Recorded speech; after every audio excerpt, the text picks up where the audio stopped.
Fundamentally, we have problems with the teaching of mathematics. There's not enough students finishing secondary school studying mathematics. The students who do study mathematics don't like it. It appears that they don't progress much. Some students don't progress at all beyond about grade 3. And I think we have to think about, can we teach maths in different ways? Now, commonly teachers teach maths by telling the students what to do and having them practice what they're told.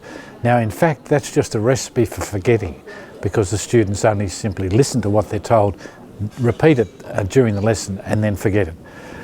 What the idea on which this program is based, and by the way, this is the type of work that is going on in the UK, in the United States, in other countries, and indeed it even is the way, contrary to popular opinion, the way mathematics is taught in Singapore and Japan.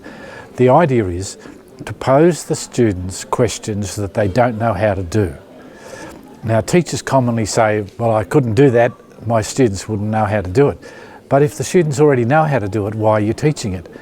Now, if you do propose tasks that the students can't do, well, then you have to support those in particular ways. You have to introduce the task effectively.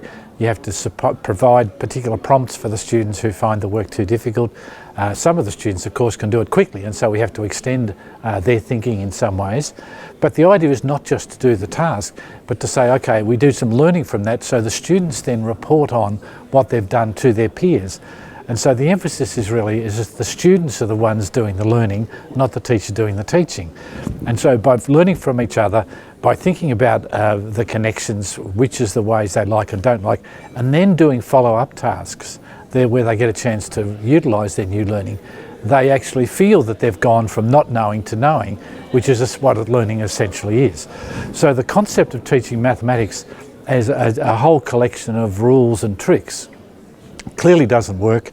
It's not going to engage people in doing mathematics. It's not going to engage students and graduates once they've finished with the type of problems that they're going to experience in their lives.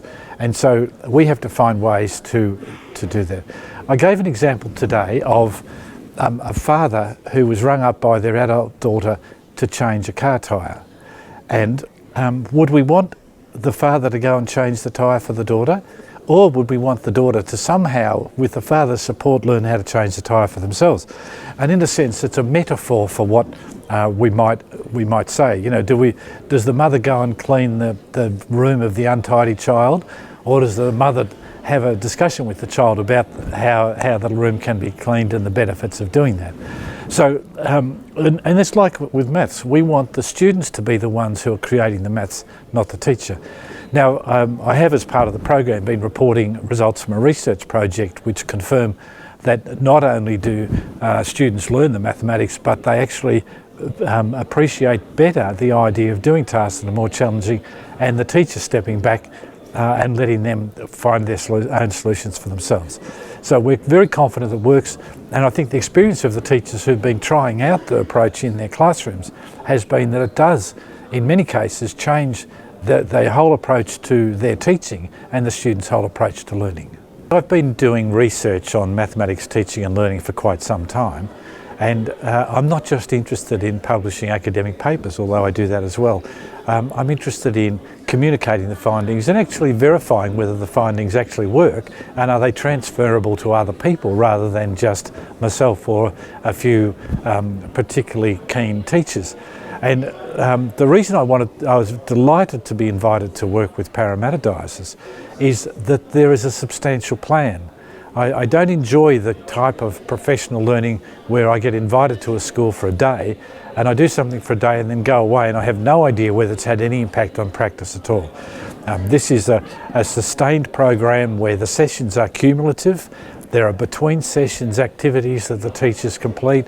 It's actively supported by the preparation of documentation by Paul and Kathy in particular, and led ably by Tim.